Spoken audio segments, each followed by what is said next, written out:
In 2013, Edward Snowden revealed that the NSA had a program with a very specific purpose: collect everything, encrypted emails, VPN traffic, HTTPS connections, billions of encrypted communication they couldn't actually read. Why would they waste storage on data they can decrypt? Because they knew something most people didn't: encryption as an expiration date. Now fast forward to today. That same strategy isn't just being used by intelligence agencies anymore. Nation-state hackers, organized cybercrime groups, even corporate espionage teams are doing it right now. They are harvesting your encrypted data, not to read it today, but to decrypt it in 3, 5, 10, or even 15 years when the technology catches up. And that technology? It's called quantum computing. The question isn't if it will break today's encryption. The question is, will your data still be valuable when it does? So if the answer is yes, you have a problem, and it's called crypto agility. So let me explain what makes this threat so terrifying.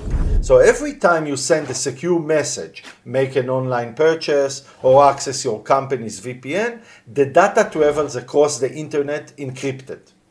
Today's encryption, the kind protecting literally everything online, relies on really hard math problems that would take regular computers thousands, even millions of years to crack.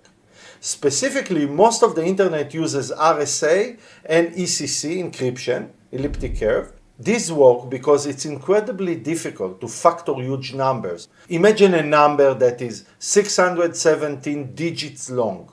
Finding its prime factor would take a supercomputer longer than the age of the universe. That's why your credit card is safe, for now. But here is the problem. Quantum computers do not play by the same rules. In 1994, a mathematician named Peter Shor developed an algorithm, creatively called Shor algorithm, that can factor these massive numbers exponentially faster using quantum machines. While a classical computer might need billions of years, a sufficiently powerful quantum computer could do it in hours or days. Now, quantum computers that powerful do not exist yet, at least to the general public. And current quantum computers have only successfully factored the number of 21. But here is where it gets scary. Attackers don't need to wait for quantum computers to be ready. They just need your data. And this brings us to the strategy keeping security experts up at night. Harvest now, decrypt later, or HNDL for short. The concept is brutally simple. Stage 1, interception. Attackers tap into network traffic, breach server, exploit vulnerabilities, anything to collect encryption data. They don't even try to decrypt it. They just copy everything and store it away. Stage 2, storage. And this data sits in massive archives, sometimes for years or decades. Think of it like time capsule of encrypted secrets, medical records, financial data, government communications, corporate intellectual property, all is waiting. Stage 3, decryption. When quantum computers become powerful enough, attackers pull out their old harvest and run Shor's algorithm. Suddenly, everything encrypted with RSA or ECC becomes readable. Secrets from 2024 become exposed in 2034. And here is the kicker. This threat is already active. We are in the harvest phase right now. So security experts estimate that nation-state actors and sophisticated cybercriminal groups have been collecting encrypting data for years. Why? Because some secrets remain vulnerable for a very long time. And all of this is being harvested today, stored cheaply, and will be decrypted later. And unlike a traditional data breach, where you know you have been compromised, with HNDL, you might never know your encrypted data was even stolen until it's too late to matter. So at this point, some of you probably thinking, this sounds like a fear mongering. So let me tell you why this isn't really a problem. And honestly, these are fair objections. So let me address the three biggest ones directly. So objection number 1, quantum computers cost billions of dollars. They will only be in government labs and big tech companies for decades. Hackers will never have access to them. And here is the problem with that logic. Hackers don't need to own a quantum computer. They just need access to one. Remember, 20 years ago, if you wanted a serious computing power, you needed a data center. Today, you rent it from AWS for a few dollars an hour. So quantum computing as a service is already emerging. IBM, Microsoft Azure, and Amazon Braket already offer cloud-based quantum computing access. So right now, these systems are weak and heavily monitored for exactly this reason.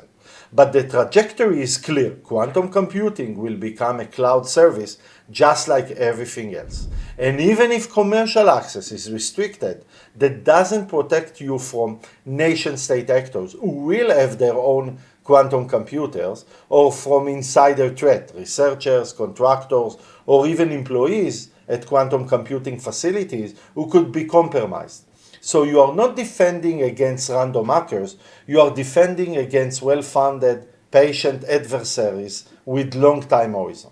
Objection number 2. By the time attackers have quantum computers, the data they harvested years ago will be useless anyway. And this one really depends on what kind of data you are protecting. Let me categorize this. So category 1, short-lived secrets. Your Netflix password, the contents of yesterday's email about lunch plans. Yeah, these lose value quickly. Not worried about this. Category 2 is medium-term valuable data, and this is where it gets interesting. So corporate financial data and quarterly strategies, valuable for 2 to 5 years to competitors. Product development roadmaps, valuable mostly 5 to 7 years before launch. Merger and acquisition plan, 2 to 4 years of planning. Medical trial data, 10 plus years before drugs hit market, right? Category 3. Long-term persistent value, and this is the scary category in my view. So personal health records, valuable your entire lifetime. Biometric data, your fingerprint doesn't change. Government classified information can remain sensitive even for 25 to 50 years. Intellectual property and trade secrets, decades of value. Cryptocurrency private keys, valuable as long as you hold the assets. So ask yourself, is any of your organization data in categories 2 or 3? If you're in pharmaceutical, defense, finance, healthcare, or government, the answer is definitely yes. Even if you are in e-commerce or SaaS, you probably have strategic plans, customer data, or trade secret that will be valuable for the next decade. And here is the thing. You don't get to decide when your data loses value. The attacker does. They will decrypt everything and then figure out what's useful. Maybe it's nothing, maybe the keys to your kingdom. So now we are reaching to objection number 3, because you can say the industry is already working on post-quantum encryption. This will be solved before quantum computers are ready, so why should I care? And this is actually the most dangerous objection, because it's partially true, which makes people complacent. So yes, NIST released a post-quantum cryptography standards in August 2024. And yes, many companies like Google and Apple and many others are already implementing them. Yes, the technology exists to protect us. But here is what people miss. Having this solution and deploying the solution are completely different things. Now think about how long it took to transition from SHA-1 to SHA-256, or to deprecate SSL-3, or to move from IPv4 to IPv6. These weren't cutting-edge technologies. They were known vulnerabilities with clear replacements. And yet, organizations still took 5 to 10 years to fully transition. Some still haven't. Why? Because cryptography is embedded everywhere in your infrastructure. Hardware security models with backed-in algorithms, IoT devices that can be updated, legacy systems that are critical but unmaintained, third-party software you don't control, mobile apps distributed to millions of devices, embedded systems in manufacturing equipment. The gap between we have post-quantum algorithms and our infrastructure is fully protected. It could easily be 10 years for large organization. And that gap, that's where the danger lives. So if quantum computers arrive in 2030 and you start your migration in 2028 because the industry is handling it, you are already too late. The data being harvested right now will be decrypted before you finish deploying the fix. So here is the reality. Crypto agility isn't about being paranoid. It's about being prepared. It's about building your system now so that when the new cryptographic threats emerge, quantum or otherwise, you can respond in weeks instead of years. And that brings us to what crypto agility actually means. In simple terms, crypto agility is your organization's ability to rapidly switch between cryptographic algorithms, keys, and security protocols without breaking everything. Think of it like this. Now, imagine if changing the lock on your front door required rebuilding your entire house. That's what many organizations face today with their encryption. Their cryptographic algorithms are hard-coded deep into the systems, making changes slow, expensive, and disruptive. So true crypto agility rests on three pillars. One is cryptographic inventory. You need to know exactly where encryption is used in your organization, which protocols, which libraries, which certificate, where are your cryptographic keys stored. Many organizations do not have this visibility, which is like not knowing which doors in your building actually have locks. The second is modern cryptography. You need to be using up-to-date, well-tested algorithms with robust key lengths. If you are still using decrypted algorithms like 3DES or weak certificate chains, you are already behind. The third one is rapid response capability. This is the big one.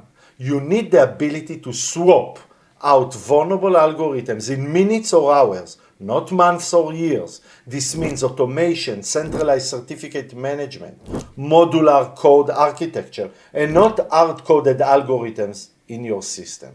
So a crypto agile system lets you replace a compromised certificate within 24 hours. It uses modular cryptographic libraries where you can swap the algorithm in one place and it updates everywhere. It automates key rotation and certificate renewal.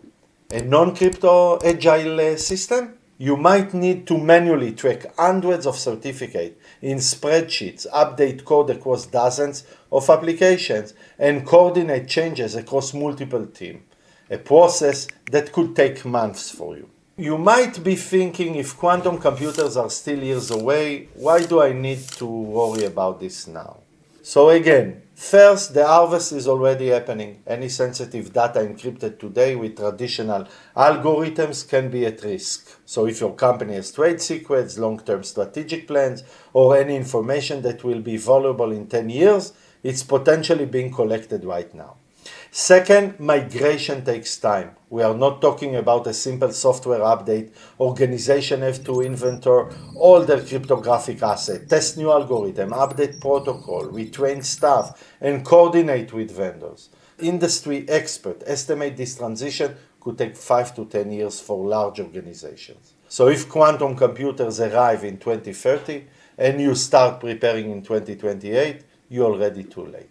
Third, it's becoming mandatory. So the US Government Quantum Computer Cybersecurity Preparedness Act requires federal agencies to start transitioning now. So many industries will follow with their own requirements. Crypto agility isn't just best practice anymore.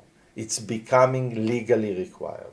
So you can ask now, what can you do about this? Whether you are a CISO or developer or just security professional. Here are concrete steps for organizations. So start with the cryptographic inventory. Use tools to discover all your certificates, keys, and algorithms. You can protect what you don't know. Second, implement automated certificate lifecycle management. Use platforms like Sectigo Certificate Manager, DigiCert, or similar tools to handle issuance, renewal, and revocation automatically.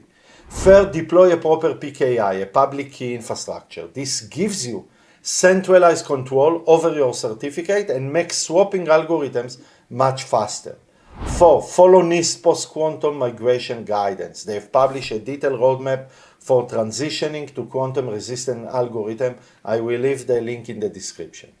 Fifth, plan for hybrid cryptography. So during the transition, you will likely need to use both traditional and post-quantum algorithms simultaneously. So you can test this now. For developers, don't hard code algorithms, use configuration files or environment variables instead.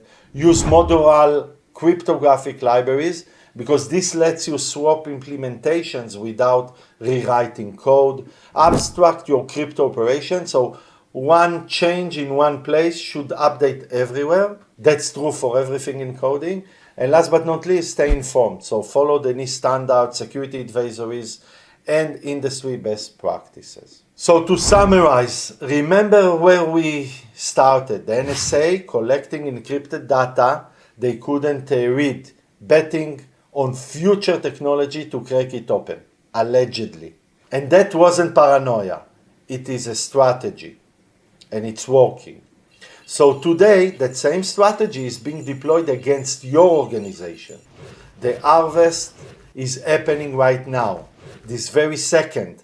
The only question is, when quantum computers arrive, will the data they collected be protected by crypto agility, or will it crack open like a time capsule of secrets? So don't wait for the crisis. Build your crypto agility now while you still have time.